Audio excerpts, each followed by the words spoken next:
Vamos ver, vamos torcer para que não dê nenhum problema. Está gravando. E aí, tá todo mundo vendo o PDF? Tranquilo?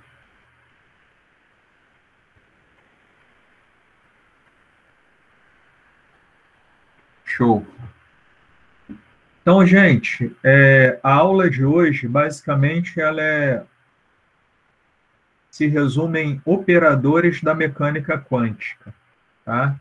Operadores da mecânica quântica. Deixa eu ver se eu coloco em tela cheia aqui. E em tela cheia não dá para eu olhar o chat, eu não sei. Vocês estão vendo perfeitamente a apresentação? Alguém poderia falar? Sim, professor. Então, eu resumi a aula de hoje, né? Operadores em mecânica quântica. Nesse sumáriozinho, a gente começar com a notação de Dirac. Dirac foi um matemático que ele criou a notação de Dirac, que é muito usado, né, em mecânica quântica, principalmente pelos físicos, tá? Na realidade, essa notação de Dirac é nada mais, nada menos do que uma integração. Então, eu vou mostrar no decorrer da aula para vocês o que significa isso. Aí vem a definição de operadores, propriamente dito, a relação de um operador com a equação de Schrödinger, comutação de operadores, o que seria um operador hermitiano, operadores lineares, que são de grande importância na mecânica quântica, o postulado 2 da mecânica quântica, lembrando que teremos uma aula falando só de postulados da mecânica quântica, demonstração do operador momento a partir das equações da mecânica clássica, operador hamiltoniano e sua importância e alguns exercícios. E fora isso, a gente vai falar um pouquinho da parte matemática por trás do princípio da incerteza de Heisenberg, onde entraria a importância dos operadores no princípio da incerteza de Heisenberg, tá? Todo mundo aqui saberia dizer o que é um operador?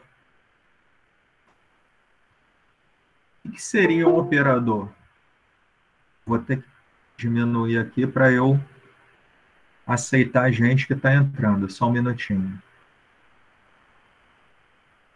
O que seria um operador? É melhor deixar assim pequenininho. Eu acho que vocês só veem a tela aqui da apresentação, né? O que seria um operador por definição?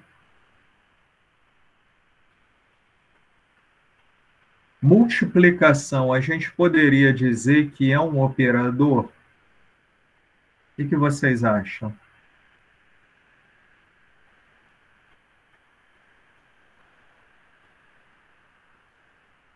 Multiplicação, divisão, soma, subtração, raiz quadrada, potenciação. Isso seria um operador? Seria uma operação matemática ou tanto faz?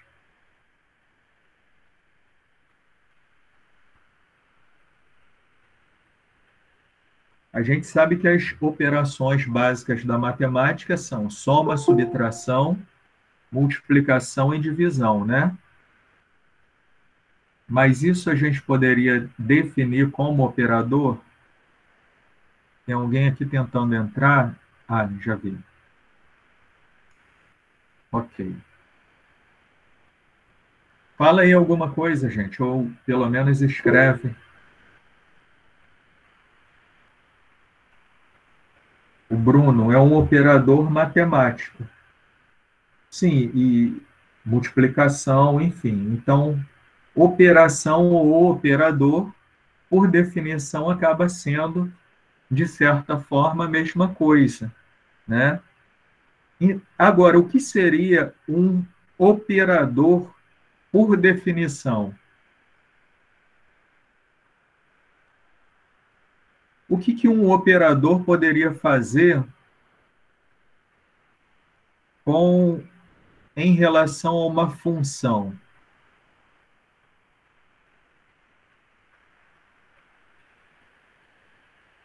Facilitar a resolução. Não. Por definição, ô Rodrigo, operador é todo dispositivo matemático capaz de transformar uma função numa outra função. Então, a definição é bem simples assim.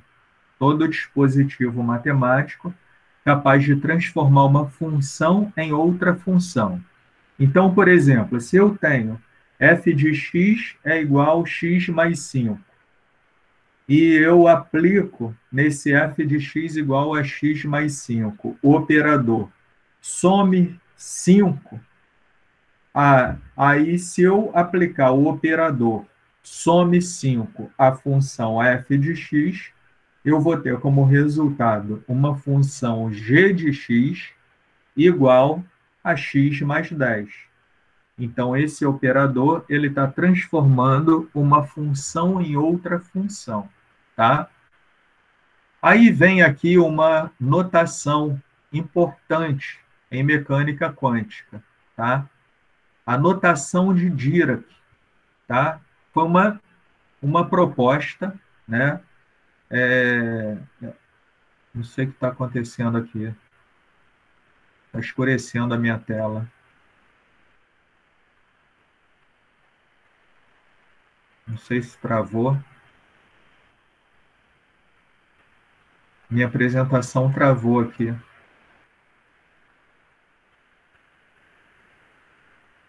Não sei se está pesando a minha memória RAM aqui, mas ele está travado. Bem, eu vou fechar e vou abrir de novo.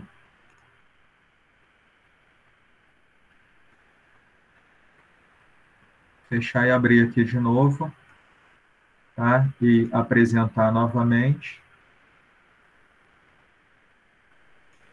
Vamos voltar aqui. Notação de Dirac, tá? Foi uma notação proposta pelo físico e matemático, né? Paul A.M. Dirac, denominada braquete, tá? Em que o estado quântico descrito pela função psi de W é representada pelo símbolo, aí uma barrinha vertical, W, sinalzinho de maior. E essa representação ela é chamada de ket. E seu complexo conjugado transposto é dado por sinal de menor, W, barrinha. Então, o ket ele é nada mais, nada menos do que uma matriz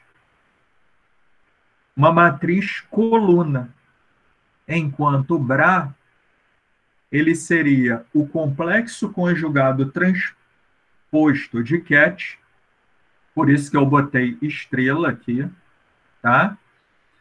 E o que seria o complexo conjugado o complexo conjugado transposto de uma matriz coluna? Seria a própria definição de matriz linha. Então, se você quer transformar uma matriz coluna numa matriz linha, você aplica o complexo conjugado transposto.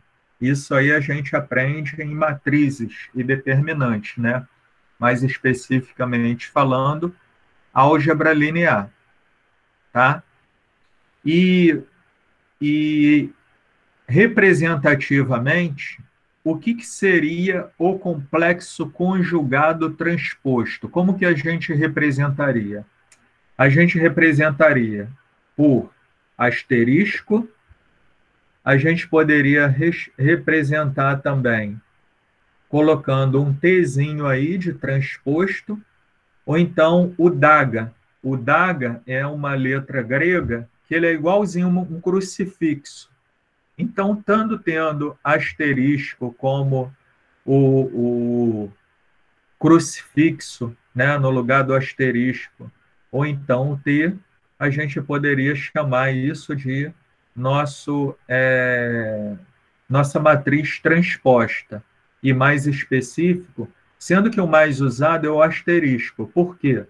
Para dizer que é o complexo conjugado transposto, que a gente está trabalhando com números complexos. E olha que interessante aqui. Quando eu pego uma matriz coluna e multiplico por uma matriz linha, que seria o quê? O produto escalar. Na realidade, eu estou fazendo o produto de uma matriz linha por uma matriz coluna, que é o BRA vezes o CAT, o produto escalar de um vetor BRA por um vetor CAT é dado pelo quê? Pelo somatório, né, de W1 vezes W1 estrela mais W2 vezes W2, na realidade, W1 estrela vezes W1 mais W2 estrela vezes W2 mais WN estrela vezes WN. Isso é nada mais, nada menos do que um somatório. E o que nos dá, por definição, para quantidades infinitesimalmente pequenas, a própria definição de integrais, tá?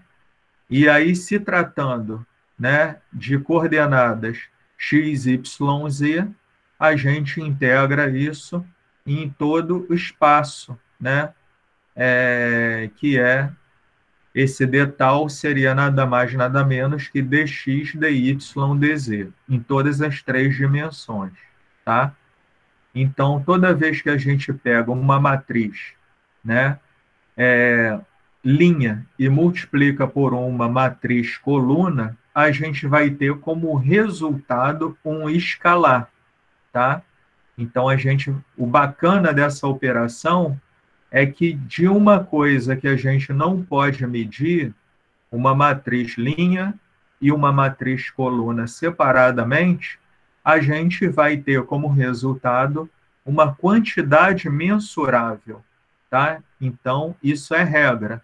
Toda vez que a gente multiplica uma matriz linha por uma matriz coluna, a gente vai ter como resultado um escalar, que pode ser representado por integral psi d estrela psi w d tal. Ou melhor, aqui, como eu chamei todo mundo de w aqui, é psi w estrela psi w d tal, tá?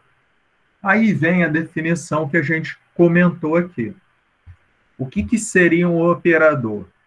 Operador é uma estrutura ou dispositivo matemático que age sobre uma função para transformá-la em outra função. Funções descrevem relações matemáticas entre números. Função age sobre uma variável para gerar um novo valor. Então, por exemplo, eu tenho f de x igual a y. Agora, um operador age sobre uma função da seguinte forma, tá? Uma coisa importante aqui, a notação de operador. Toda vez que a gente tiver uma variável, um chapeuzinho com acento circunflexo, a gente vai dizer que esse é o operador. Então, se eu tenho o O com acento circunflexo, eu estou falando do operador O. E como que a gente lê isso daqui? Aplicando-se o operador O na função de f de x, vou obter o g de x. E isso está de acordo com a definição de operador.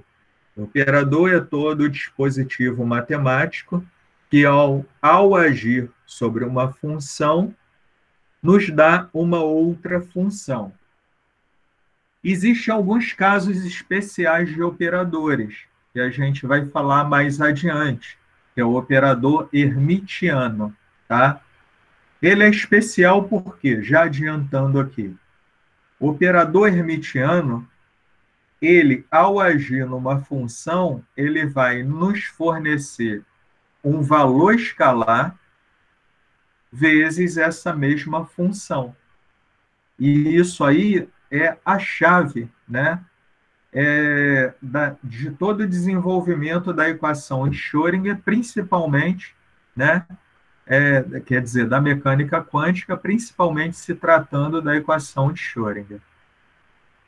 Seguindo aqui, os operadores que interessam a gente na mecânica quântica, eles serão matrizes ou derivadas. Assim, se eu tenho que o meu operador é igual d de x, tá? Que é derive em relação a x. Isso é um comando, é o meu operador. Então, se eu aplicar o meu operador derive em relação a x em f de x, a gente vai ter como resultado o f' de x. Tranquilo até aí? Definições básicas de cálculo, né? Acaba sendo um lembretezinho. Ao aplicar um operador deriva em relação a x no f de x, vamos ter como resultado o próprio f' de x. E aí, no caso de maior relevância em mecânica quântica, é quando um operador reproduz a mesma função multiplicada por uma constante k, como em. Então, se eu aplicar o operador O numa função f de x e nos fornecer k vezes f de x, isso daqui é a base de todo o desenvolvimento da equação de Schrödinger. Então, seguindo aqui, tá? O exemplo, ó, ao aplicar o operador O na função de onda psi, eu vou obter um valor A vezes a função de onda psi, tá? Quando isso ocorre, de um operador ao ser aplicado numa função e nos fornecer como resultado um valor vezes essa mesma função, esse valor vai ser denominado de alto valor, que é uma propriedade a ser medida, uma propriedade mensurável. E nesse caso especial, a função vai se chamar autofunção, tá? Então, nesse caso, teremos a função psi será autofunção do operador A, tá? Que é o que ocorre na equação de Schrödinger, naquela fórmula resumida da equação de Schrödinger. Ao se aplicar o operador hamiltoniano na função de onda psi, a gente vai obter a energia vezes a função de onda psi. Então, nesse caso, a nossa energia total do sistema vai ser o alto valor. A nossa função psi vai ser nossa autofunção. E o operador hamiltoniano é um operador, né? Na realidade, hamiltoniano em mecânica clássica, por definição, é energia cinética mais energia potencial. Então, isso se resume. Agora, o operador energia cinética mais o operador energia potencial vai nos dar, por definição, o operador hamiltoniano. Então, se eu pego um operador que é dito como extraia a energia total do sistema na função de onda psi, a gente vai ter um alto valor que vai ser a energia total do sistema. Tá? Como é que funciona isso? No decorrer da aula, a gente vai ver alguns exemplos e aí vou mostrar a vocês, né? Operador, por exemplo, momento linear, operador energia total, como descrever isso, aonde que entra a constante de Planck nisso, que é importantíssima, a importância também dos números complexos, enfim, tá? E aí vem algumas propriedades dos operadores, tá? Então, dois operadores podem ou não comutar entre si.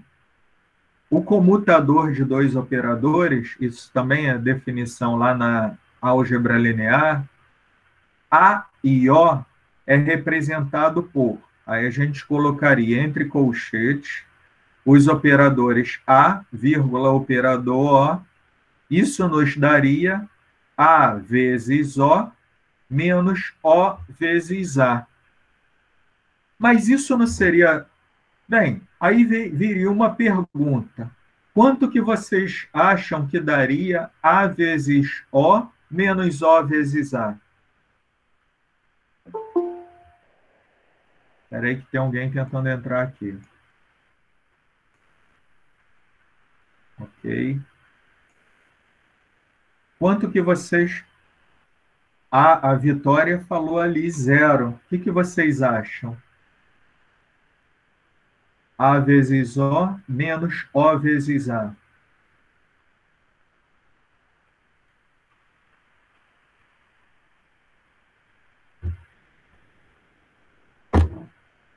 No caso nulo, será que sempre seria nulo?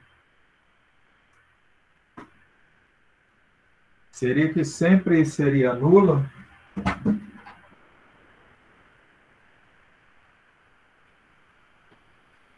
Todo mundo concorda que daria zero? O que vocês acham?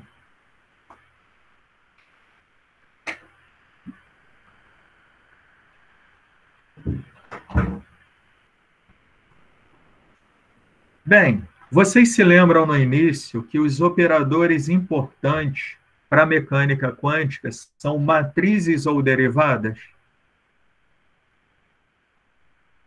Então, se eu pego, né, uma derivada, por exemplo, deriva em relação a x vezes deriva em relação a y, seria o mesmo que deriva em relação a y vezes deriva em relação a x? O mesmo para uma matriz. Digamos que eu tenho uma matriz A vezes uma matriz B. A matriz A vezes a matriz B seria a mesma coisa que a matriz B vezes A? Não. Exatamente, Vitória, não. Não, não seria, é diferente, tá? Então, pode ser igual a zero, mas nem sempre vai ser igual a zero. Aí vem uma propriedade da comutação, tá? Para verificar o valor de um comutador, ele deverá ser aplicado sobre uma função, isto é, tá? Se ao aplicar o comutador AO em uma função e essa operação nos der um valor igual a zero, os operadores comutam, ou seja, possuem autofunções em comum. E diferente de zero, as propriedades dos operadores não podem ser medidas simultaneamente. Isso daqui é parecido com o quê? Vocês já viram isso em algum momento na química?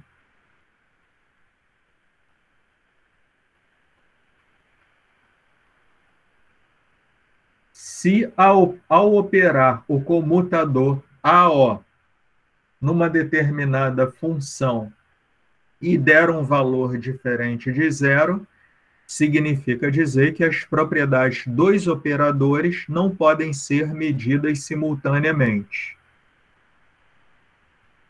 Vocês já chegaram a ver algo parecido em Química Geral 1?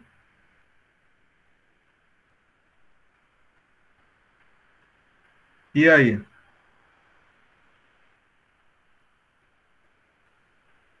Vitória não se recorda.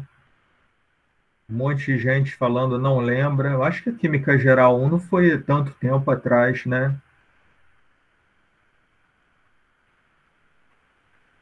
Foi?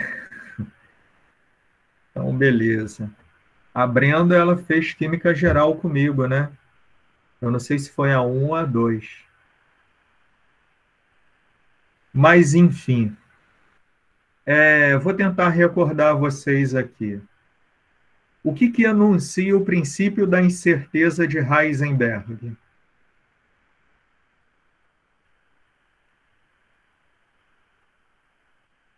Ah, bacana, Brenda. O que significa? O que anuncia o princípio da incerteza de Heisenberg?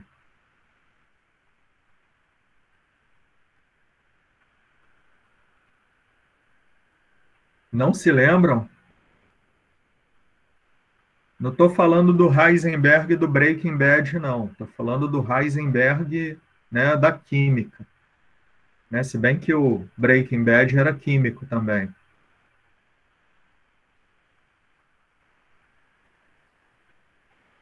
Pode escrever aí, gente, ou falar o que anuncia o princípio da incerteza de Heisenberg.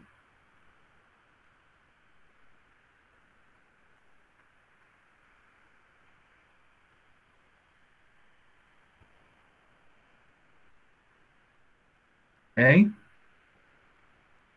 Ninguém escreve, Iago? Iago, João? Poxa, não se lembra, Rodrigo? Caramba!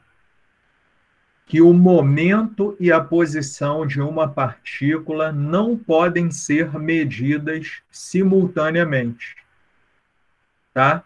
Então, o momento e a posição de uma partícula não podem ser medidos simultaneamente.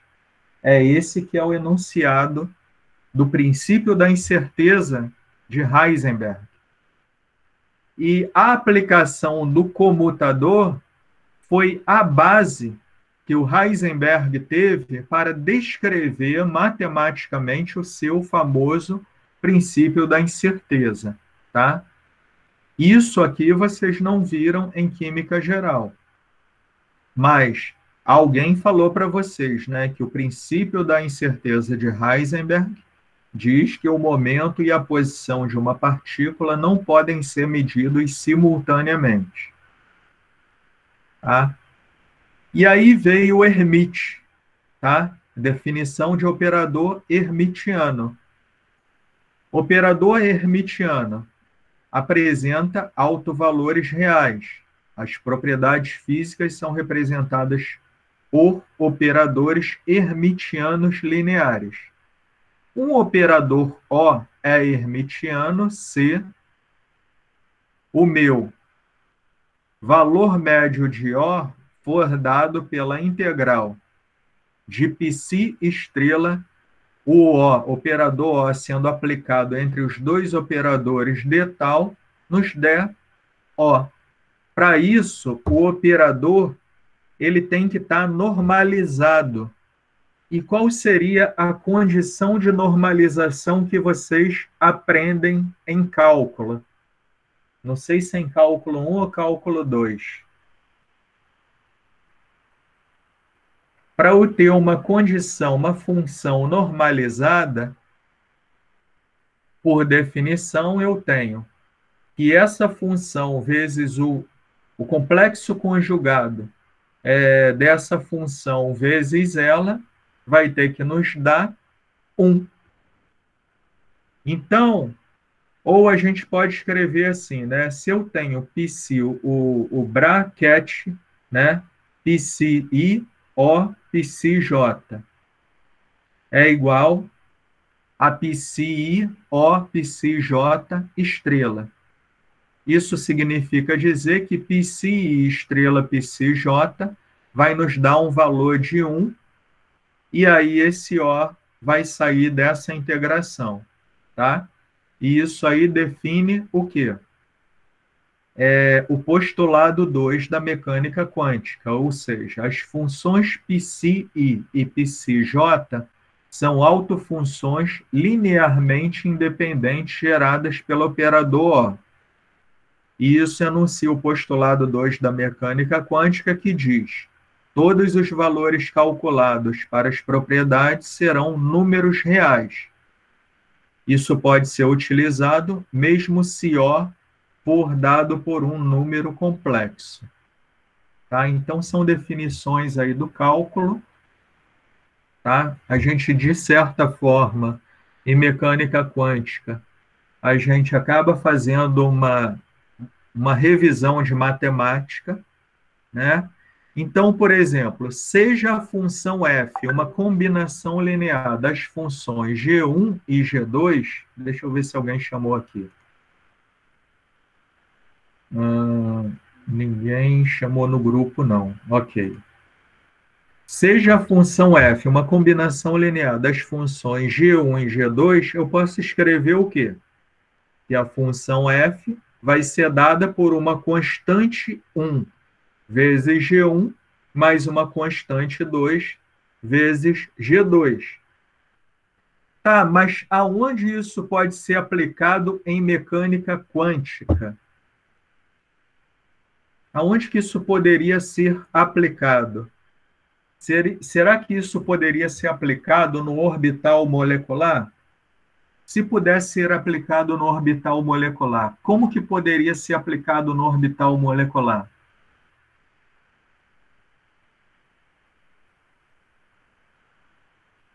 Digamos que o meu F seja dado por π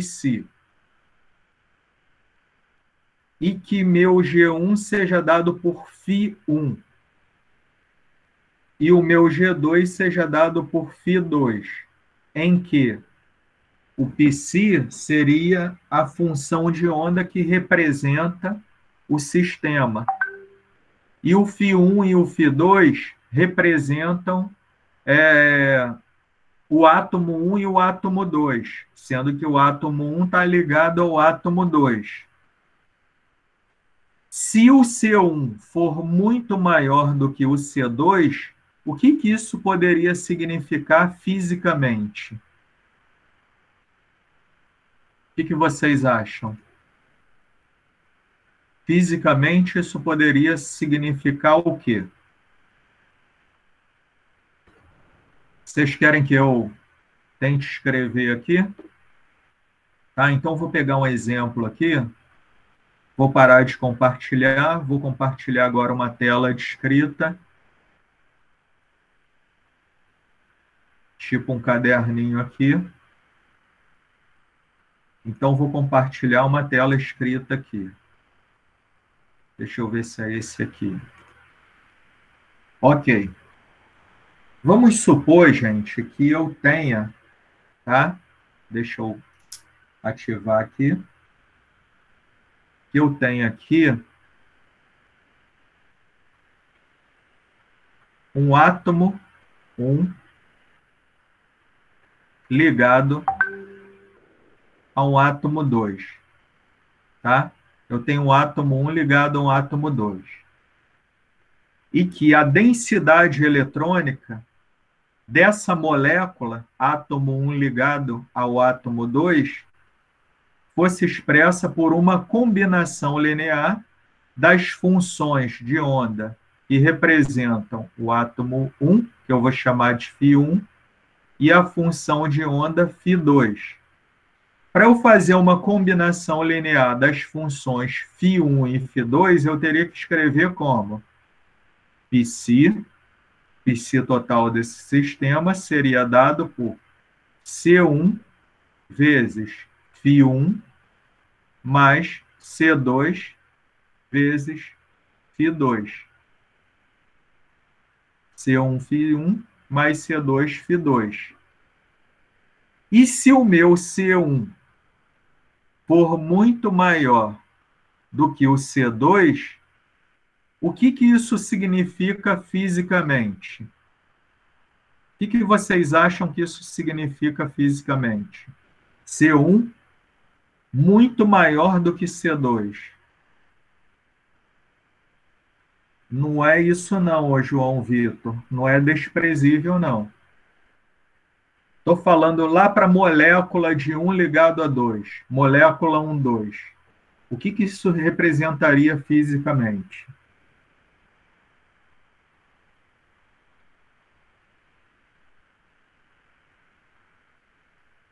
Vou falar uma coisa para vocês que vocês vão, de certa forma, aí ficarem né? No caso eu, né? Eu cheguei a me emocionar quando eu estudei isso e aprendi isso, né? Mas eu acho que eu falando para vocês o significado físico disso, vocês também vão se emocionar. Exatamente, Rafael. Exatamente. Então, isso aqui significa dizer, fisicamente, que se eu tenho aqui o meu átomo 1 ligado ao átomo 2, que a densidade eletrônica em cima do átomo 1 vai ser muito maior do que a densidade eletrônica em cima do átomo 2, tá? Vou botar até um pouquinho maior aqui. Então, a densidade eletrônica em cima do átomo 1 vai ser muito maior do que o átomo 2. Isso expressaria para a gente um outro conceito que vocês viram em Química Geral 1. Por exemplo, eletronegatividade.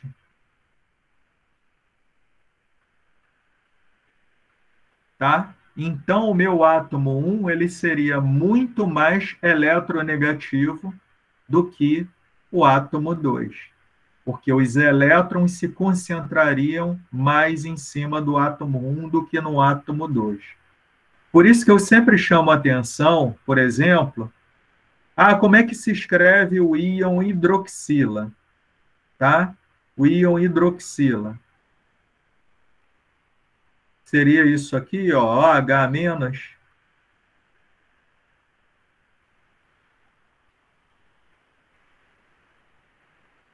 Inclusive, muitos profissionais, muitos químicos, professores e tal, por uma questão de estarem ambientados a isso, claro, e conceitualmente sabem, né, que todo mundo sabe, todos nós sabemos, que o oxigênio, tá, ele é mais eletronegativo do que o hidrogênio. Então, a densidade eletrônica estaria em cima de quem? Maior densidade eletrônica estaria em cima do oxigênio. Então, o correto, né? Correto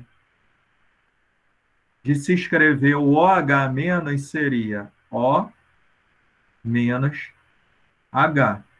Assim seria a forma correta de se escrever OH-. Justamente por quê? Porque a densidade eletrônica, primeiro, pelo fato do oxigênio ser bem mais eletronegativo que o hidrogênio, e a densidade eletrônica se concentrar mais, né, ter maior predominância em cima do oxigênio. Tá? Então, olha que bacana. Agora vocês não estão vendo simplesmente uma combinação linear vista por um matemático. Vocês estão vendo aqui que esse psi daqui, ele vai se tratar do nosso orbital molecular, esse φ1 vai ser o nosso orbital atômico 1, e esse outro aqui vai ser o nosso orbital atômico 2. E aí aqui a gente chega também à definição de orbital molecular, que vocês viram aí na inorgânica. E o orbital molecular ele é dado pela soma de um orbital atômico mais outro orbital atômico. E em quântica, né, a gente olha assim, psi total, que representa a molécula 1, 2, é dado pela combinação linear das funções φ1 e φ2, que combinação linear seria uma soma, né, de uma constante vezes φ1 mais uma constante vezes o φ2. Tranquilo? Então, agora vocês estão vendo a mecânica quântica, né? A aplicação da mecânica quântica no entendimento da densidade eletrônica. Isso aí é muito bacana. Então, voltando aqui ao nosso slide, voltando ao nosso slide aqui, deixa eu abri-lo. Espera aí. Engraçado que ele agora não quer voltar. Mas deixa eu voltar aqui ao nosso slide. Tá aqui. Voltando ao nosso slide, tá? Então, a aplicação do operador O sobre a função será dada por uma combinação linear. E o bacana, tá? É que esse operador O, ele vai se distribuir pelas duas combinações lineares. Então, é o que fala aqui, ó. O operador O se distribui nos termos entre parênteses e age sobre cada função. Note que O deriva em relação a x é linear, enquanto O eleve x ao quadrado não pode ser escrito na forma da relação acima. E aqui eu estou falando de duas situações diferentes. E aí, seguindo.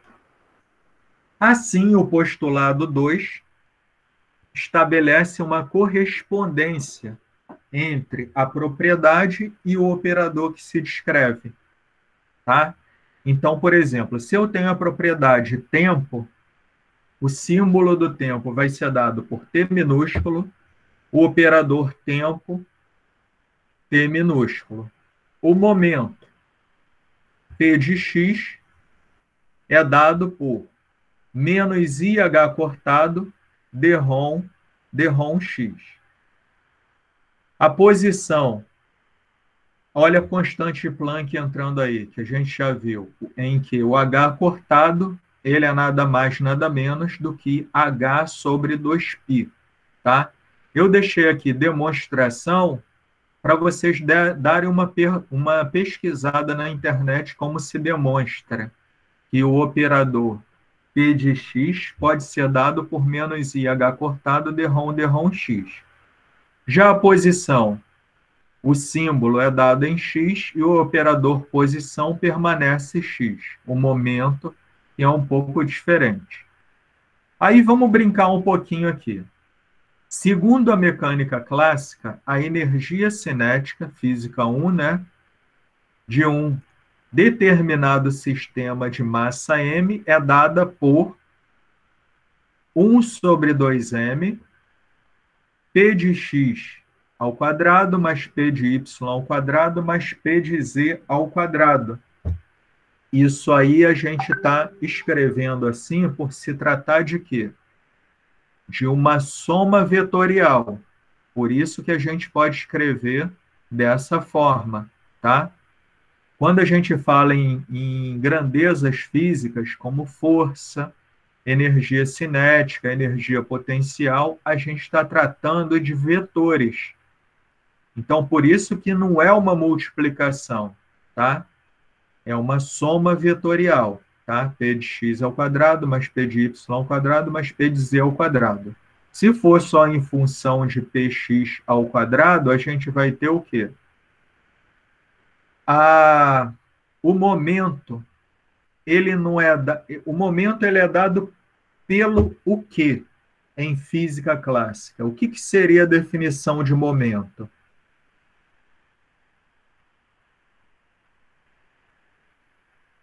O que seria a definição de momento? Momento é igual a massa vezes velocidade. Exatamente, Tainá. É massa vezes velocidade.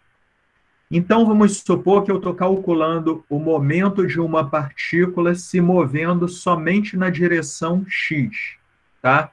Uma partícula se movendo no eixo x. Então, o que eu vou ter? m2, v2 sobre 2m. m2 dividido por m corta. E aí vamos ficar o quê? Com a própria definição que a gente aprende de energia cinética, que energia cinética é dada por mv2 sobre 2. Substituindo aqui, a gente vai ter isso. Mas só que a gente vai falar de derivadas, tá? Então, tem aqui isso aqui a gente pode fazer junto.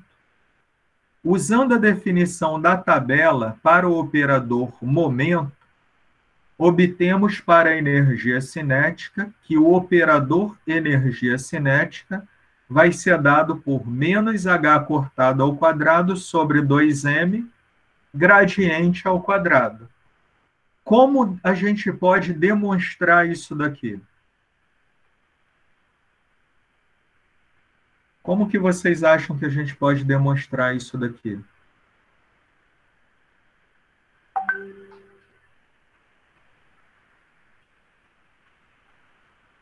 Hein?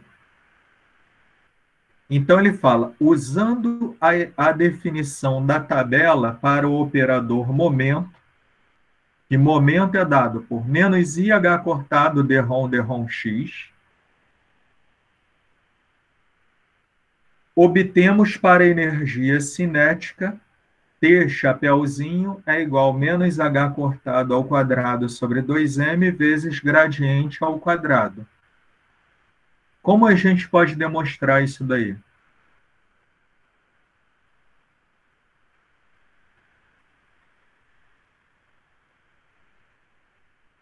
E aí? Primeiro, o que seria gradiente ao quadrado? O que seria gradiente ao quadrado?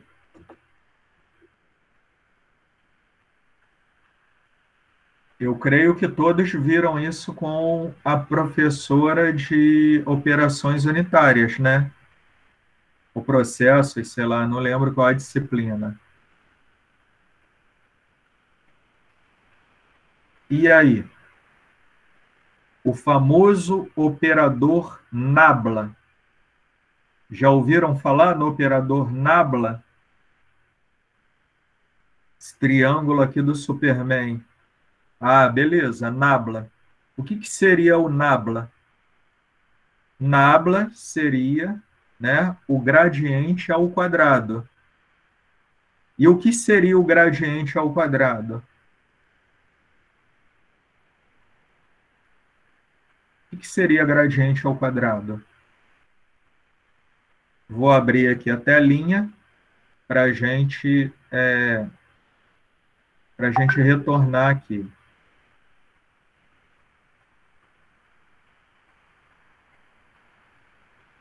Deixa eu ver aqui se alguém chamou do grupo. Não, acho que está todo mundo aí, ninguém mais entra aí não, tá? Então, o que seria o nosso... Deixa eu só abrir a nossa tela de conversa, porque pode ter gente escrevendo. Soma de todas as derivadas parciais de si. Exatamente, Tainá. Exatamente isso aí, tá? Ah, o Laplace, Laplaciano, né? Laplaciano é o operador nabla, que é o triângulo ao quadrado. Laplaciano ao quadrado, ele vem do Laplace. Foi o Laplace que introduziu esse triângulozinho daí, né? Então, a gente vai brincar aqui um pouquinho. Eu vou compartilhar a telinha de escrita com vocês. Aí vou compartilhar aqui. Então, vamos pegar aqui, ó. Se eu tenho, tá? Que a minha energia cinética, o meu operador energia cinética.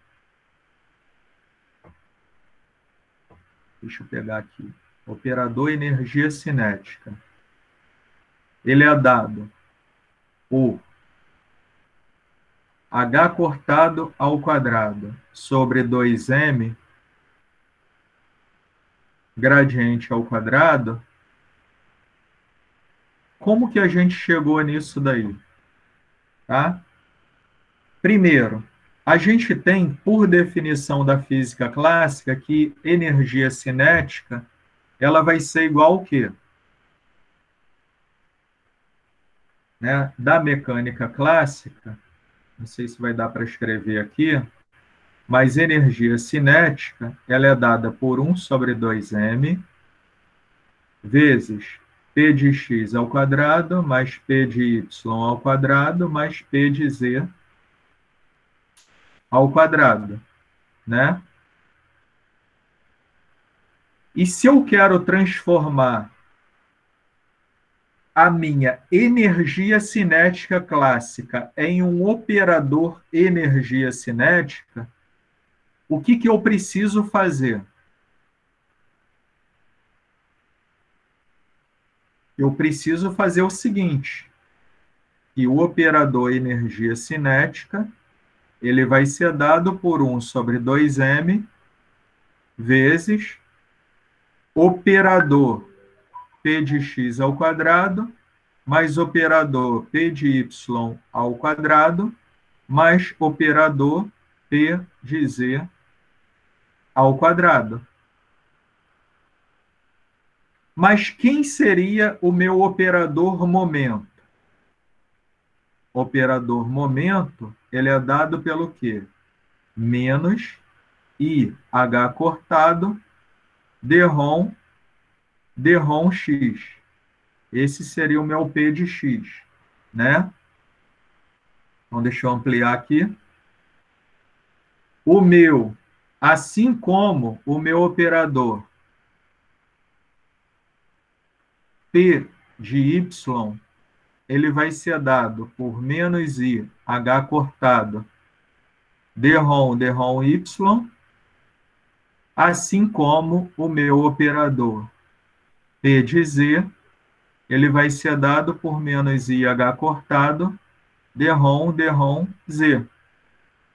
Substituindo, né, o meu operador P de x, P de y e P de z aqui dentro, o que a gente vai ter como resultado?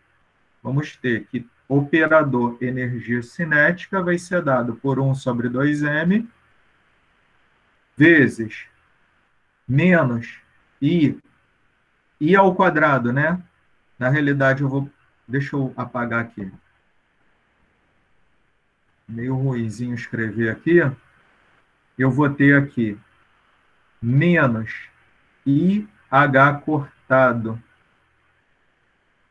ao quadrado, dρ2 sobre dρ x2, mais menos IH cortado ao quadrado, dρ2 sobre dρ y2, mais menos IH cortado ao quadrado, dρ2 sobre dρ z2. Quanto que é menos I ao quadrado? Quanto que vai dar menos I ao quadrado? Deixa eu ver se alguém está respondendo aí. O I ao quadrado e o menos I ao quadrado vai ser menos I vezes menos I, não é isso? Então, eu vou ter um mais I2. Se eu vou ter um mais I2, quanto que vale o I? O I vale quanto? O Rafael está falando 1. Não, Rafael, a gente vai ter menos 1. A gente vai ter menos 1. Porque menos I vezes menos I vai dar mais I ao quadrado. E como o I é raiz de menos 1, raiz de menos 1 ao quadrado vai nos dar menos 1. Correto?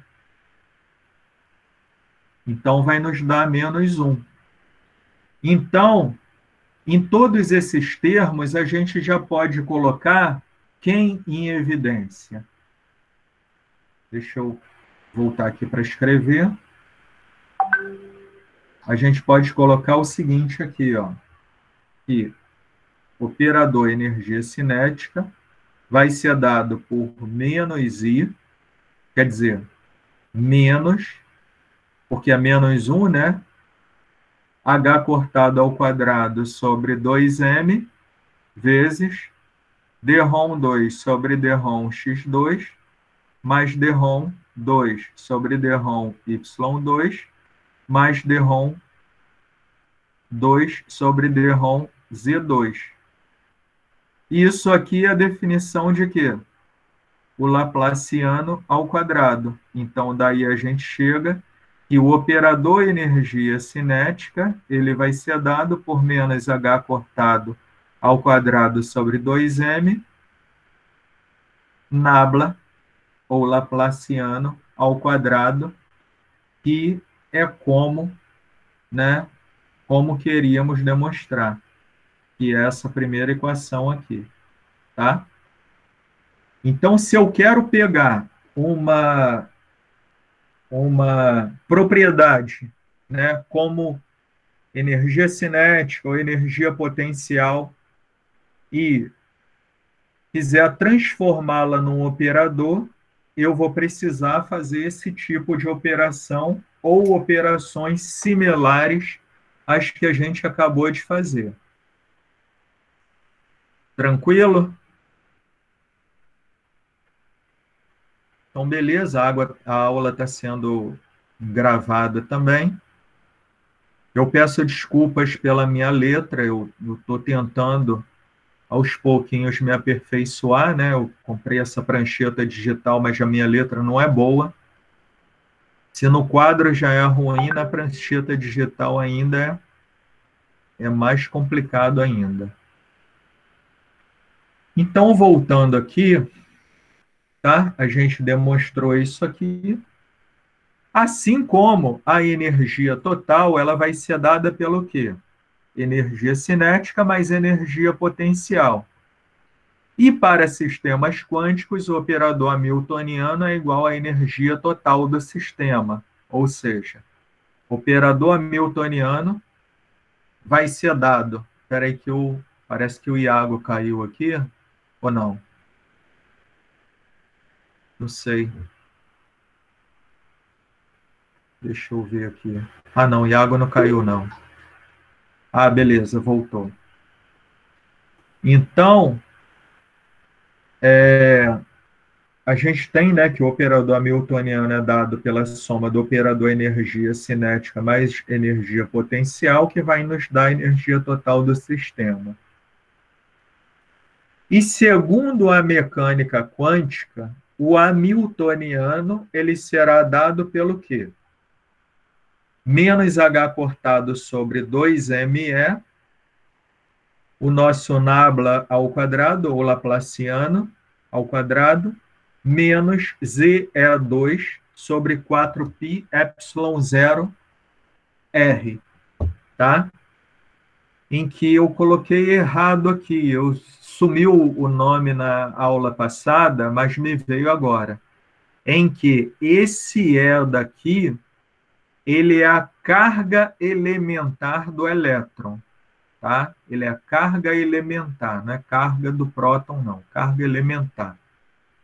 Em que me é a massa do elétron, Z é número atômico, E é a carga elementar, epsilon 0, permissividade no vácuo, e o R, distância entre o elétron e o núcleo, tá? Então, aqui a gente tem as contribuições eletrostáticas, tá? E aqui, basicamente, a gente tem a nossa contribuição da energia cinética. E aí vem algumas considerações.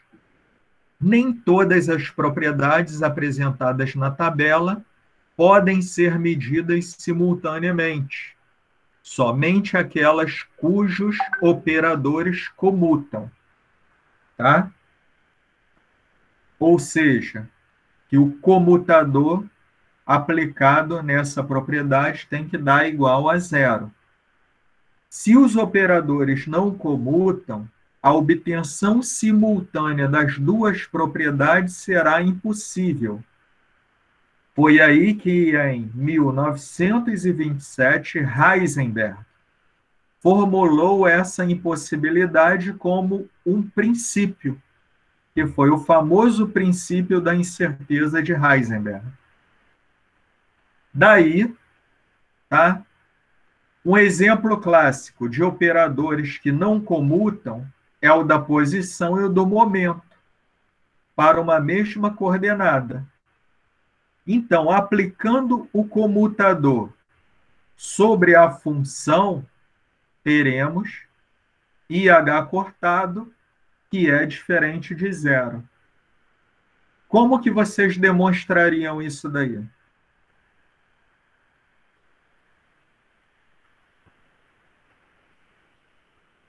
Como é que vocês demonstrariam isso daí?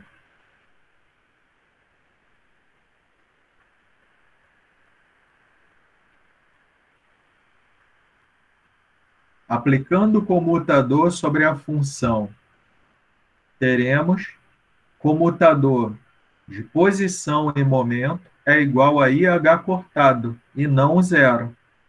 Como que a gente poderia provar isso? Relembrando aqui de comutação, tá? Que o comutador, eu acho que eu passei, tá aqui, ó.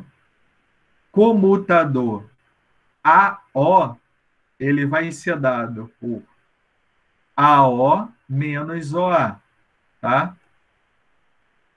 Então, o comutador dessa função, da função AO, vai ser A chapeuzinho, O chapeuzinho, que é igual A chapeuzinho vezes O chapeuzinho, menos O chapeuzinho vezes A chapeuzinho. Tá? AO. E se eu quero fazer isso com a posição e o momento? Como que a gente resolveria esse problema daí? A posição e o momento. X chapeuzinho vezes P chapeuzinho menos P chapeuzinho vezes X chapeuzinho, correto? A gente começaria resolvendo assim. Então, pegar aqui, compartilhar a minha outra tela, tá? Vou compartilhar aqui. Deixa eu ver se aumento o tamanho da página aqui, para escrever com mais tranquilidade. Então, eu vou pegar aqui, vou pegar o seguinte aqui, ó. Que a gente tem, deixa eu só aumentar aqui para compartilhar com vocês. Então, eu vou compartilhar agora a minha tela de escrita. Eu acho que é esse aqui. Ok. Então, estou compartilhando agora aqui com vocês. Tá? E a gente tem o quê? Que se, né? Voltar a escrever aqui. Só um minutinho. Estou ajeitando aqui a caneta. Agora minha caneta não está dando sinal de vida. Só um minutinho. Não sei se a pilha acabou. Mas vamos ver aqui. Opa! Ele clicou em outro lugar aqui.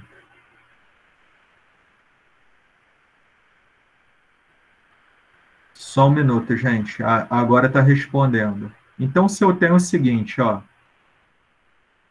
que o meu X, faltou chapeuzinho ali no slide, tá?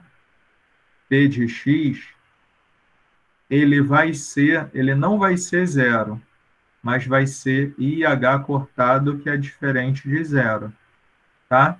Como que a gente provaria isso daqui?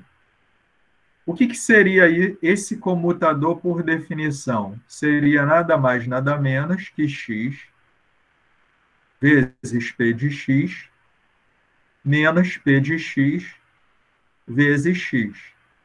Correto? Então, qualquer pessoa aí que estudasse a matemática básica de comutação, diria que isso aqui é igual a zero.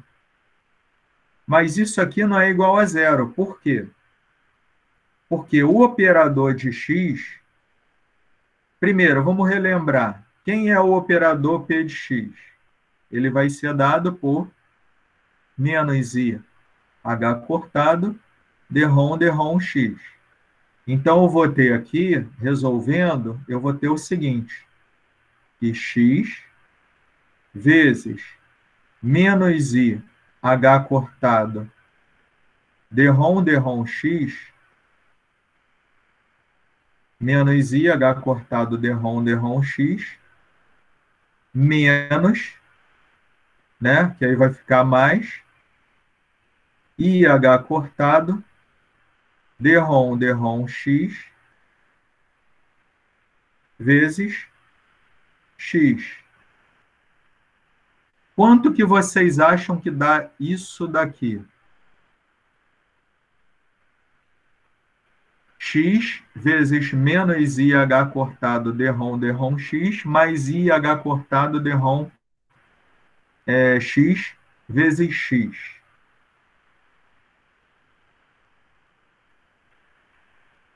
E aí?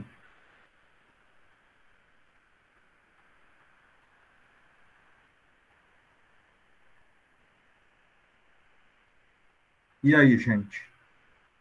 Vou melhorar aqui. Eu vou colocar, ó, vou ter isso aqui. I, H cortado, menos IH cortado d-ROM x. Ó, o sinal já está lá, né? d-ROM x mais... Assim, ele ficou na posição certinha aí. Tá? Não preciso copiar de novo a mesma coisa, não. Menos IH cortado d-ROM x mais IH cortado d-ROM x. Ah, faltou um x aqui, ó. Ah, já está aqui, ó. X vezes menos IH cortado d-ROM x. Olhando para isso daqui, a gente... Poxa, eu tenho aqui um cara com sinal negativo, menos IH cortado, e um cara com sinal positivo.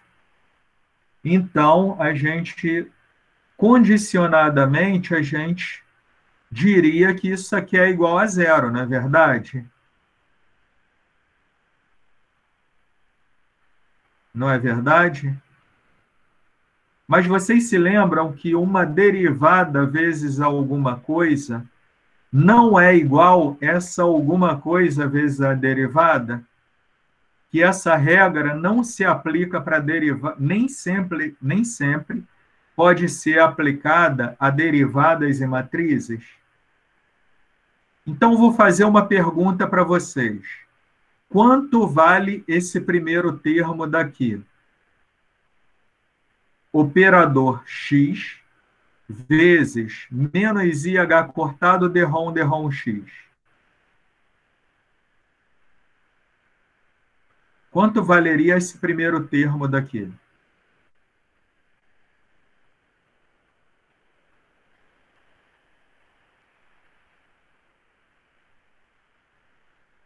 Quanto que vocês acham que vale isso? D-ROM x. Eu estou derivando quem? Quem é que eu estou derivando nessa operação daqui? Quem é que eu estou derivando aqui? Estou derivando x? Pode falar, gente, sem medo. Quem é que eu estou derivando nessa operação daqui?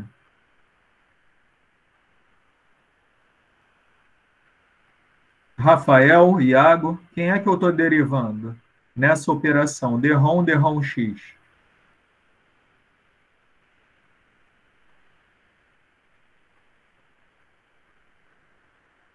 Alô, vocês estão aí? Quem é que eu estou derivando aqui?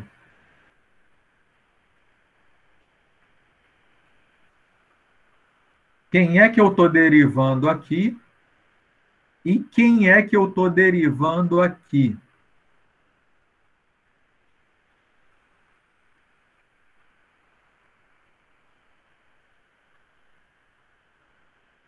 Quanto vale o que eu vou chamar aqui de 1 e quanto vale o que eu vou chamar aqui de 2? Vocês estão aí?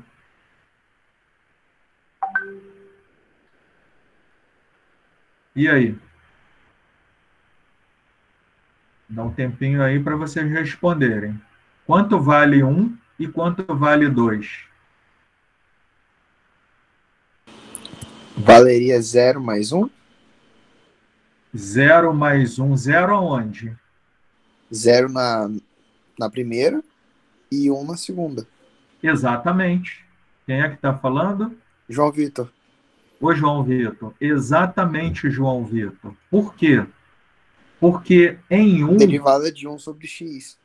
Derivada de 1 em relação a x. É constante. Vai zerar. exatamente. Exatamente. Aqui é como se eu não estivesse derivando ninguém, né? Derivada de uma constante, exatamente. Derivada de 1, que aparece aqui, não é ninguém. Você tem razão, João. É o 1 aqui, ó. Derivada de uma constante em relação a x. Isso aqui vai dar 0. E aqui é a mesma coisa que eu escrever isso daqui, ó. Drom x sobre drom x. Isso aqui vai nos dar 1. Então, essa operação daqui, ela não pode ser igual a 0. Ela vai ser igual ao quê? Ela vai ser igual ao próprio IH cortado, que é, na realidade aqui, igual, né? Deixa eu apagar aqui. Igual a IH cortado, que é diferente de 0. Então, isso aqui mostra o quê? Que as propriedades posição e momento, elas não comutam.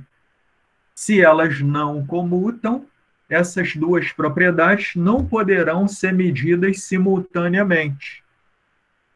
E se as propriedades momento e posição não são medidas simultaneamente, isso nos enuncia matematicamente o quê? O próprio princípio da incerteza de Heisenberg, né? O princípio da incerteza de Heisenberg. Então, retornando aqui, né, a gente demonstrou isso daqui.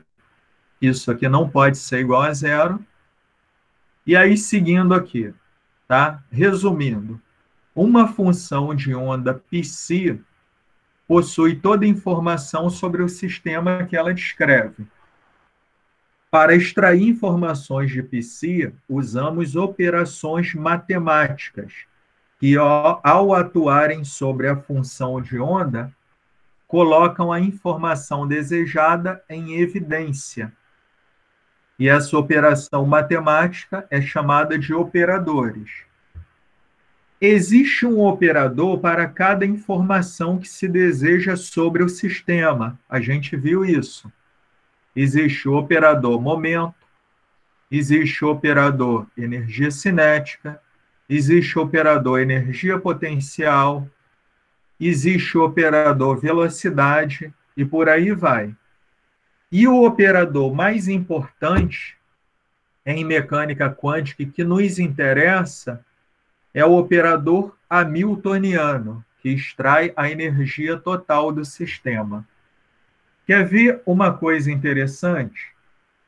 Se eu aplicar o operador energia cinética, quer dizer, o operador hamiltoniano, numa função de um átomo ligado ao outro, a gente pode ver, né, pode obter, por exemplo, o orbital HOMO, que é a orbital de mais alta energia totalmente ocupada.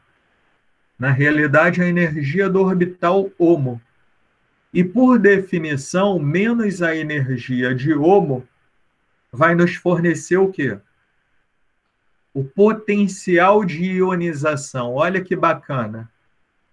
Que a gente aprendeu em geral que o potencial de ionização seria o quê? A energia, no caso do primeiro potencial de ionização, seria a energia necessária para retirar um elétron da última camada, da camada mais externa. Então, a gente está falando de matemática e de interpretação física de fenômenos físico-químicos relacionados à mecânica quântica. Então, aqui, os operadores, por serem ordens ou instruções matemáticas, eles devem ser aplicados da seguinte forma: se o operador O é d sobre dx, a ordem matemática é derive com relação a x. Então, se eu tenho uma função psi que é dada por f de x, se eu aplicar o meu operador O na função psi, a gente viu que não é o mesmo de eu aplicar psi no operador O. Ou seja, a derivada de f de x em relação a x é diferente de f de x vezes d de 1 sobre d de x. Então, não é a mesma coisa. Não pode ser a mesma coisa. Tá? Daí a importância, né, de falarmos de matrizes ou determinantes também. Aí, aplicando o operador hamiltoniano na função de onda psi, teremos a forma resumida da equação de Schrödinger, que H, chapeuzinho psi, é igual a psi. Relembrando, interpretação disso.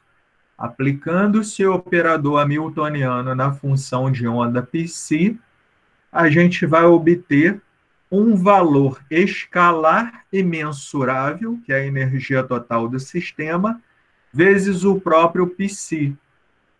E nesse caso especial, esse operador ele vai ser dito hermitiano, em que essa função ela vai ser uma autofunção e a energia total do sistema vai ser o alto valor, valor desejado a ser medido. Então, para obter o valor da propriedade desejada, ou seja, a energia do sistema, devemos isolar o termo E. Isso é feito multiplicando com a função complexo conjugado ambos os lados da equação pela esquerda e fazendo uso da função C normalizada, que a gente falou logo no início da aula. E aí, eu tenho, né, que eu aplicando, né, esse hamiltoniano psi, o bracket, né, o cat, o nosso hamiltoniano entre as duas vezes o bra, né?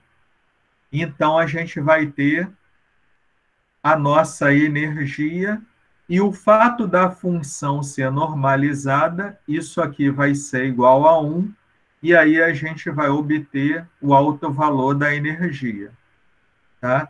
Essas medições devem fornecer valores reais e não números complexos. Apresentando essas condições, o operador... Então, só um minutinho, gente. Só um minutinho aqui. Eu vou cancelar essa... Eu estou aguardando o telefonema da FAPES, tá? Só peço a vocês um minutinho aí. Deixa eu desativar.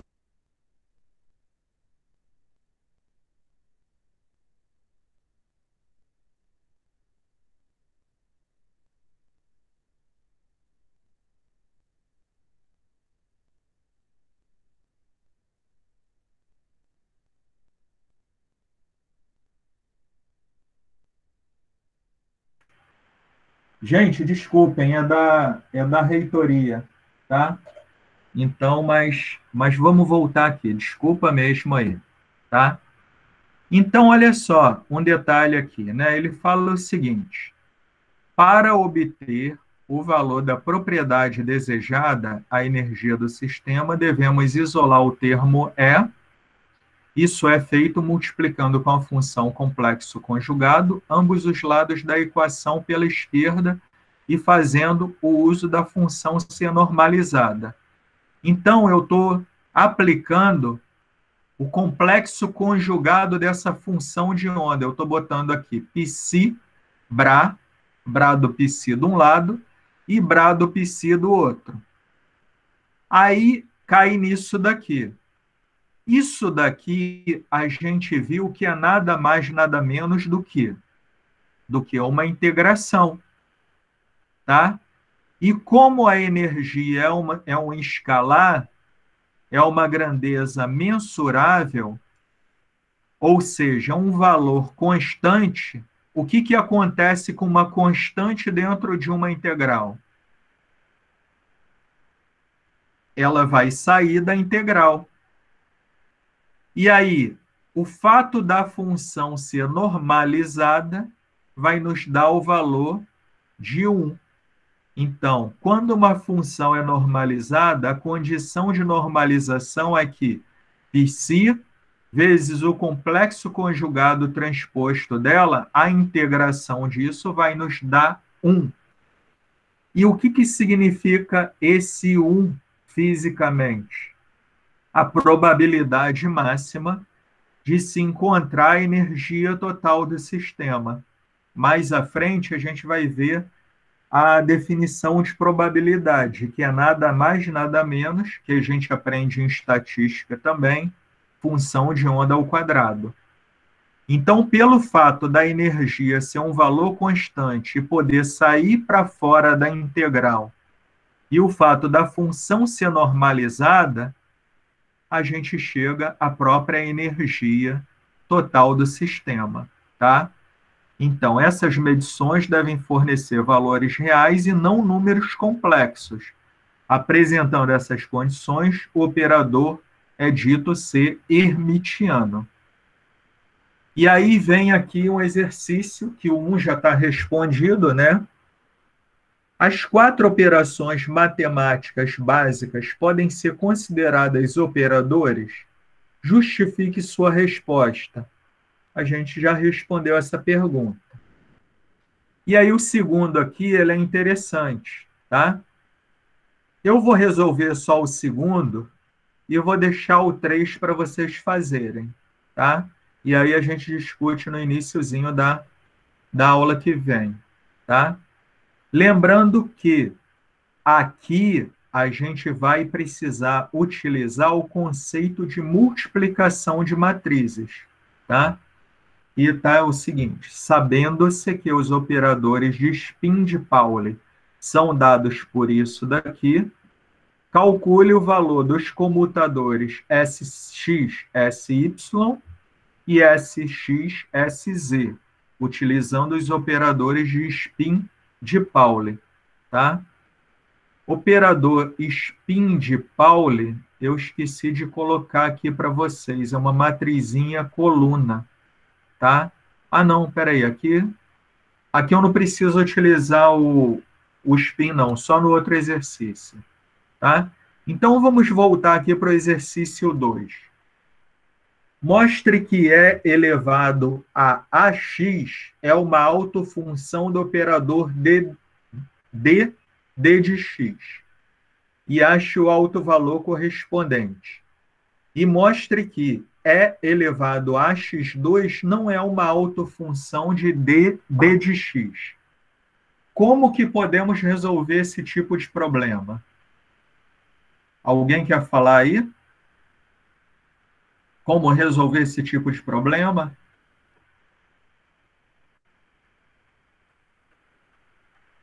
E aí? João Vitor, que está sempre ajudando a gente aí. O que você acha, João?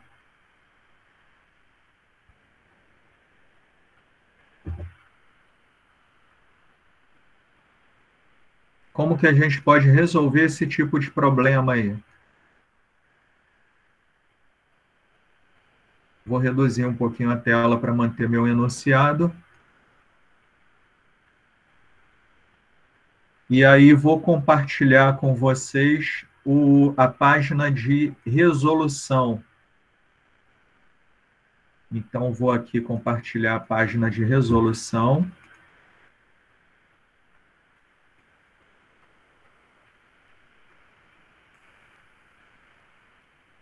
Então, estou aqui com a página de resolução. E a pergunta é: mostre que E elevado a x é uma autofunção do operador d dx. A primeira coisa que a gente vai escrever, deixa a caneta voltar aqui. Só um minutinho para minha caneta dar sinal. Tá dando.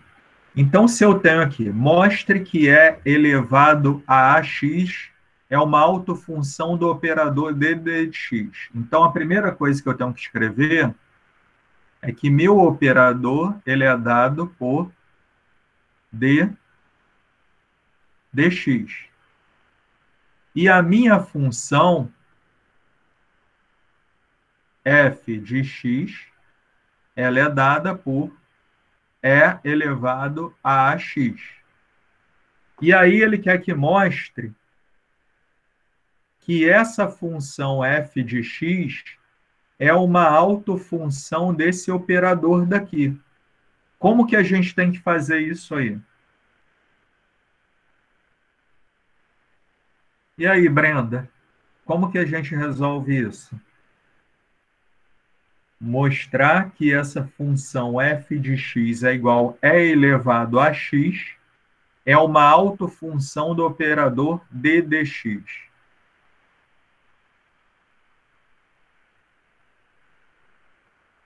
E aí, Iago?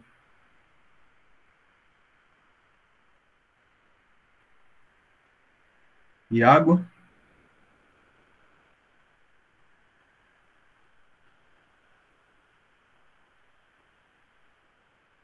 Rafael? João Vitor? Tainá? Como que a gente mostraria, Tainá, que essa função E elevado a x é uma autofunção do operador d dx?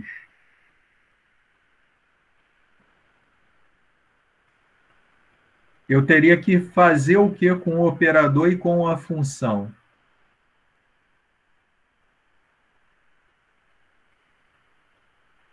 Vocês estão aí? Está todo mundo me ouvindo ou será que deu problema aqui?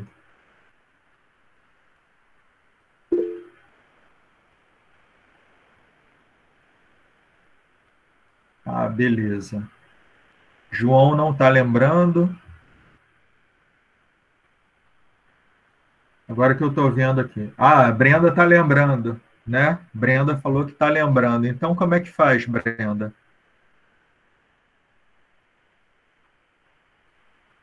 Ah, não, Bruno, não é aplicar o comutador, não. Tá? A gente simplesmente aplica o operador O na nossa função, né? A gente vai aplicar o nosso operador O. Nossa, a minha caneta aqui, ela está com probleminha. Deixa eu ver se ela volta. Pode ser pilha fraca. Só um minutinho.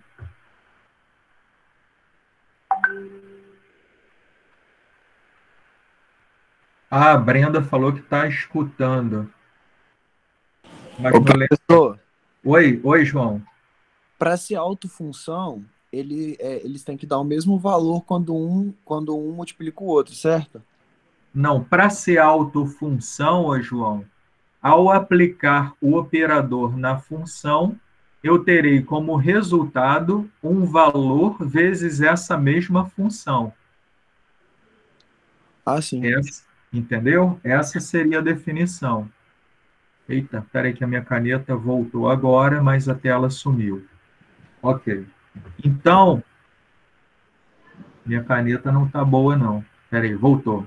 Então, o que eu faço? Vou aplicar o operador O em f de x. Quando eu aplico o operador O em f de x, o que, que a gente vai ter? A vezes A vezes a função. A gente vai ter d, né, de E elevado a ax sobre dx, né, que vai ser igual ao quê? O A vezes E elevado a ax. Vai ser o A vezes E elevado a x. Mas quem é E elevado a x? É a própria função f de x. Então, vai ser A vezes f de x. Então, ao aplicar o operador O em f de x, eu vou obter A vezes f de x. Então, quando isso aqui acontece, a minha função f de x é uma autofunção do operador O. Tá? Então, essa condição foi satisfeita. Condição satisfeita, né? Condição satisfeita. Agora, se a nossa função, né, vou separar aqui para não misturar. Se a nossa função é dada por f de x é igual a e elevado a ax2, e eu aplicar o operador O nessa função f de x, o que, que a gente vai ter como resultado?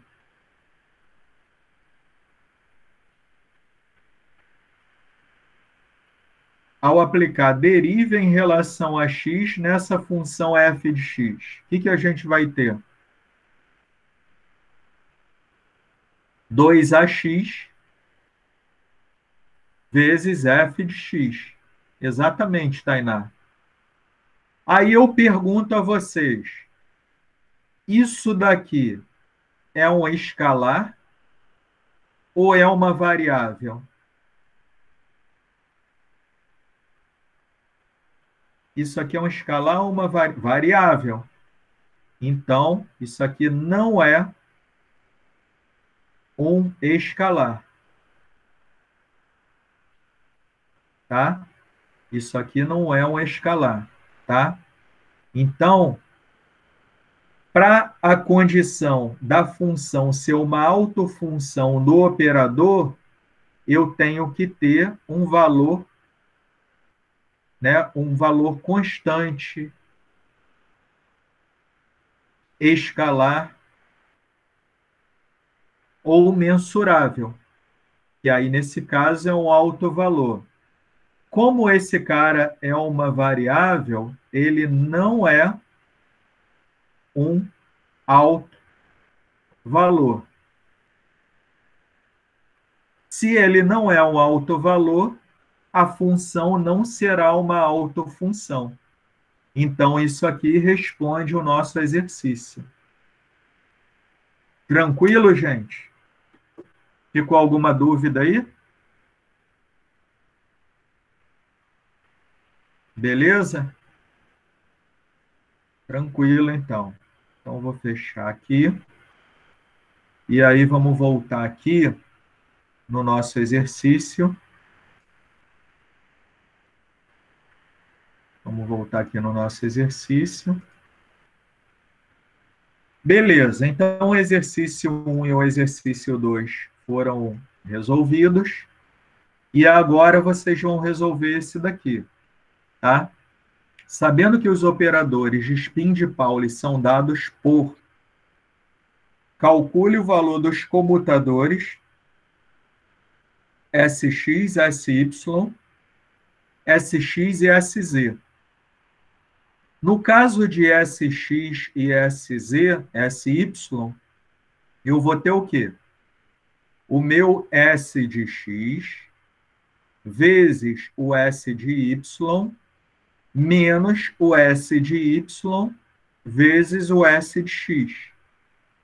E aí a gente entra em regra de multiplicação de matrizes. Então, em regra de multiplicação de matrizes, né, temos dois detalhes importantes, né, em regra de multiplicação de matrizes. Então, eu vou abrir aqui rapidamente uma página rápida.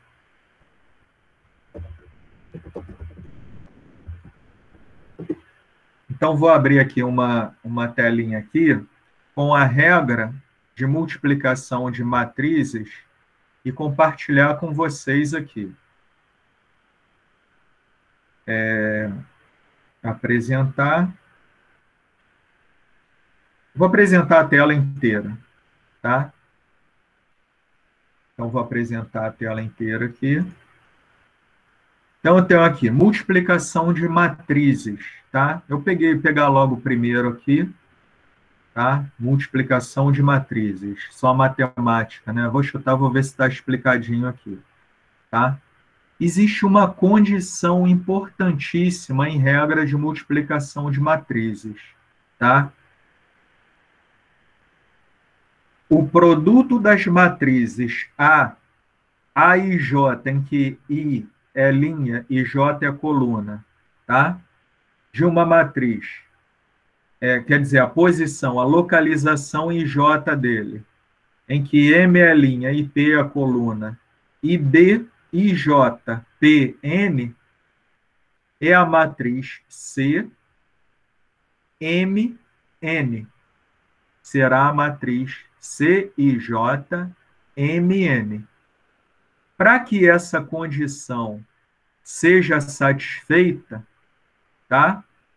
O número de colunas da matriz A vai ter que ser igual ao número de linhas da matriz B, tá? Então, tem essa condição daqui, tá? Deixa eu ver se ele fala aqui na condição. E tem essa regrinha aqui, ó. Se eu tenho a matriz 1, 2, 3, 4 vezes menos 1, 4, 3, 2, né? 1, 2 na linha 1, 3, 4 na linha 1, e a minha linha 2, menos 1, 3, 4, 2, eu vou pegar a minha primeira linha e multiplicar pela primeira coluna e somar. Então, eu vou ter 1 vezes menos 1, mais 2 vezes 4. Assim como, pegando agora a primeira linha, multiplicando pela segunda coluna, eu vou ter 1 vezes 3 mais 2 vezes 2. Pegando a segunda linha, multiplicando pela primeira coluna, eu vou ter 3 vezes menos 1, mais 4 vezes 4. E, finalmente, a segunda linha, multiplicando pela segunda coluna, eu vou ter 3 vezes 3 mais 4 vezes 2. Assim, a minha matriz AB vai ser dada por 7, 7, 13, 17. Tá? Aí ele fala aqui, agora observe o que aconteceria se fosse feito o contrário, multiplicar B por A. Vai dar 8, 10, 10, 16. Aí mostra o seguinte, aquilo que a gente comentou, que nem sempre o A vezes B vai ser igual a B vezes A. Portanto, A vezes B é diferente de B vezes A, ou seja, para a multiplicação de matrizes, não vale a propriedade comutativa. Então, ele dá outros exemplos aqui, e aí aqui a parte importante disso tudo aqui. Da definição, temos que a matriz produto AB só existirá o produto AB se o número de colunas de A for igual ao número de linhas de B. Se o número de colunas de A for diferente do número de linhas de B, esse produto não vai existir. Ou seja, quando esses meios aqui são iguais, a gente vai ter como resultado o quê? Uma matriz M por N, tá? E se esses caras aqui forem diferentes? Não existirá produto entre essas matrizes. Então, é a propriedade mais importante que eu queria que vocês gravassem aí, tá? Então, de posse dessa regra de multiplicação de matrizes, tem algumas outras propriedades, né? Nesse site aqui que eu peguei aleatoriamente. Tendo de posse essas propriedades aí, vocês agora vão ter condição,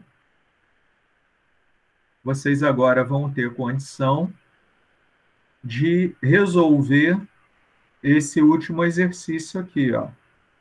Sabendo que os operadores de spin de Pauli são dados por S de x igual a meio, 0, 1, 0, S de y meio, 0 menos i 0, e S de z meio de 1, 0, 0 menos 1, calcule o valor dos comutadores S de x, S de y, S de x, S de z, utilizando os operadores spin de Pauli. Na realidade, o operador spin de Pauli é dado por isso daqui. Já está implícito aqui dentro, 0, 1, 1, 0. Tá?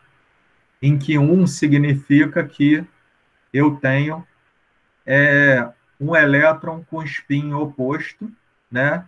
No primeiro, quer dizer, no primeiro orbital, quer dizer, com spin mais meio, e nesse caso aqui, menos meio. Seria isso que representaria essa questão do spin, tá?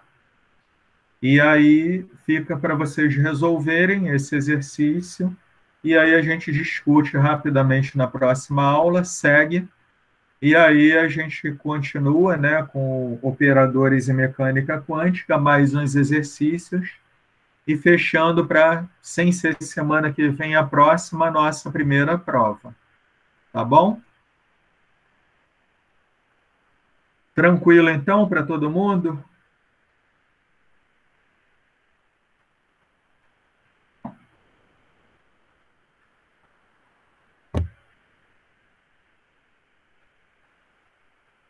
Questão 3. A Tainá está falando aqui da lista de Planck e Einstein. Ok, deixa eu ver aqui. Eu teria que pegar essa lista aqui. Só um minutinho. É a nossa aula... Lista... Eu não estou lembrando da lista.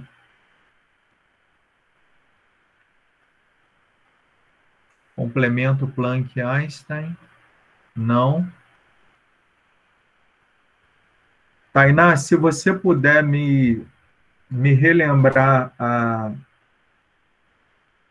a lista, eu não estou encontrando aqui. Professor, ela está no AVA, ela está no complemento que você postou.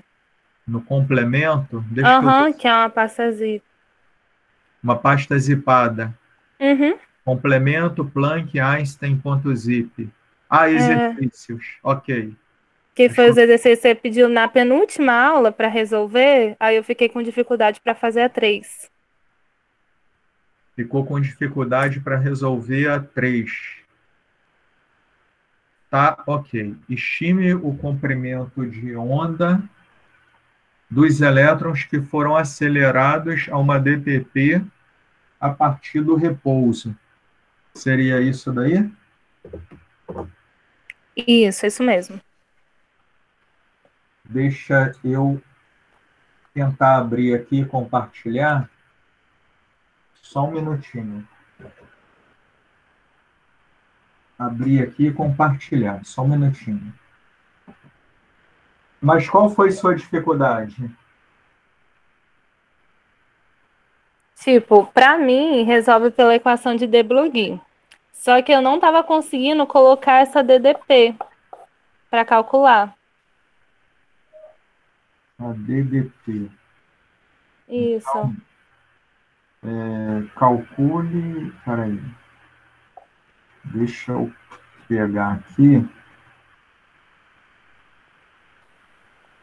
Só um minutinho. Você vai ter que utilizar alguns pequenos conceitos aí de eletricidade para resolver essa questão daí.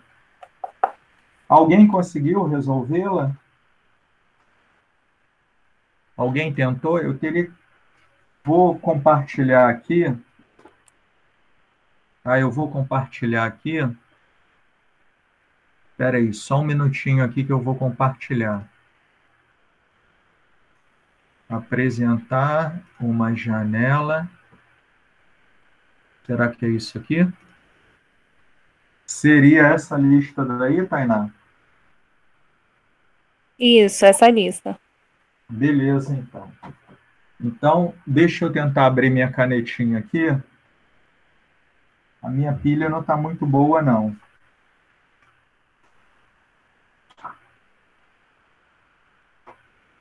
Mas, deixa eu abrir aqui. Estime o comprimento de onda dos elétrons que foram acelerados por uma Planck-Einstein. Para ficar mais fácil aqui, só um minutinho. Partícula livre, partícula na caixa.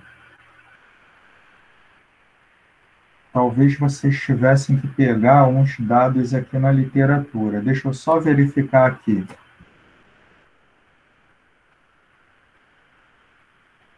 Método variacional.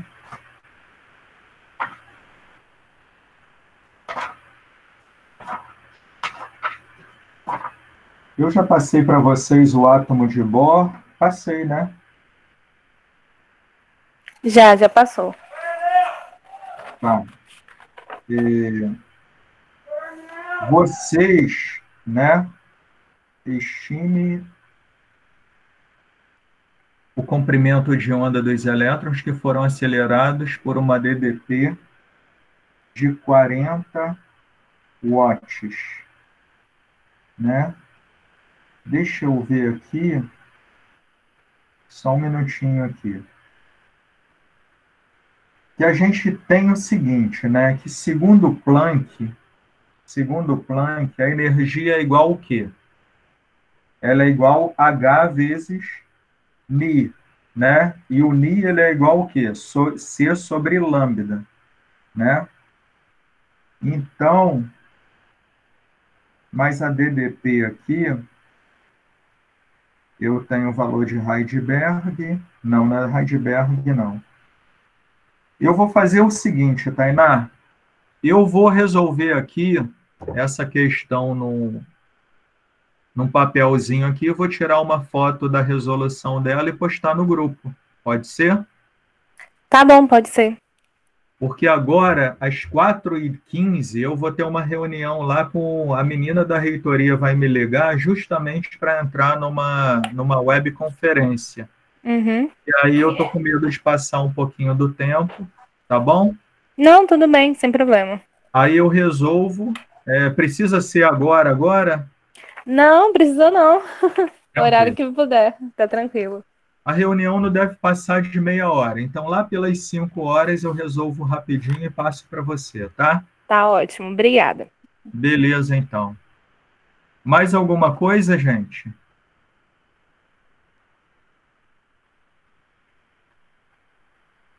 Mais alguma questão aí? Tranquilo, então? Então, a gente continua na aula que vem, tá bom? Beleza, então, gente. Obrigado aí pela presença, tá? Vou entrar numa reunião daqui a pouco, resolver um probleminha com a reitoria, a comunicação. Provavelmente deve ser o meu artigo do Covid que foi aceito, né? E aí é um projeto aí, eu fui contemplado pela FAPES também, E aí mais trabalho nessa quarentena, mas em prol da humanidade aí, né? Então isso aí é bacana, né? A gente saber que está trabalhando mais, mas que é em prol aí da humanidade. Eu não sei se vocês já tiveram acesso a esse artigo, se alguns já viram, mas ele está na página, antes da gente finalizar aqui, tá? Ele está na página da revista Eficiência. É uma edição nova que a gente publicou, que está disponível aqui, tá? Então, todos os editores, cada editor de área publicou alguma coisa referente ao coronavírus e a Covid, né, 19. E nesse meu trabalho aí com colaboradores, a gente mostrou que a vitamina D ela pode ser promissora para o tratamento da Covid. Enfim, eu estou tomando vitamina D pelo menos 10.000 UI por dia, né? Que é a dose que o organismo produz naturalmente por dia. Seja em 20 minutos de sol a 5 horas, o organismo tem uma proteção que só vai produzir no máximo 10.000 UI, que já é uma dose boa aí para a gente manter, para a gente potencializar a nossa imunidade. Então, eu despeço de vocês aí, dizendo que a gente está colaborando com essa parte aí do Covid, né, da Covid-19, e amanhã, no Dia do Químico, vou convidar o André Romero e a gente vai falar um pouquinho, né, vai bater um papo sobre o Covid, sobre a Covid-19 e o SARS-CoV-2 às 5 da tarde. Então, aproveito aí, vocês já sabem das redes sociais, mas só relembrando do nosso Dia do Químico amanhã, tá? Então, uma boa tarde a todos. Tainá, daqui a pouquinho eu resolvo e posto para você. E até mais, gente. Qualquer coisa é só chamar pelo grupo. Tchau, tchau, gente. Até mais.